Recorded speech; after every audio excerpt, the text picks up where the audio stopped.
సముద్రంలో చాలా ఉప్పు ఉంటుంది. సముద్రంలో ఉన్న ఉప్పు మొత్తాన్ని తొలగించి భూమి యొక్క ఉపరితలంపై వేస్తే అది 500 అడుగుల మందం, అంటే దాదాపు 166 మీటర్ల కంటే ఎక్కువ ఉప్పు పొరను ఏర్పరుస్తుంది. ఇది దాదాపుగా 40 అంతస్తుల భవనం అంత ఎత్తుంటుంది. సముద్రంలోని ఉప్పు 2 మూలాల నుండి వస్తుంది: భూమి నుండి ప్రవాహం మరియు సముద్రం అడుగు భాగంలోని ఓపెనింగ్స్. సముద్రపు నీటిలో కరిగిన లవణాలకు భూమిపై ఉన్న రాళ్లే ప్రధాన వనరు. ఇది ప్రవాహాలు మరియు నదులకు తీసుకువెళ్లే అయాన్లను విడుదల చేస్తుంది.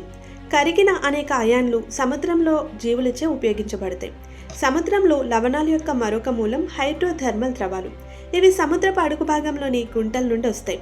సముద్రపు నీరు సముద్రపు అడుగు భాగంలోని పగుళ్లలోకి ప్రవేశిస్తుంది అండ్ భూమి యొక్క కోర్ నుండి శిలాద్రవం ద్వారా వేరు చేయబడుతుంది. నీరు అనేది O2, మెగ్నీషియం అండ్ సల్ఫేట్లను కోల్పోతుంది అండ్ చుట్టుపక్కల రాళ్ల నుండి ఇనుము, జింక్ అండ్ రాగి వంటి లోహాలను తీసుకుంటుంది.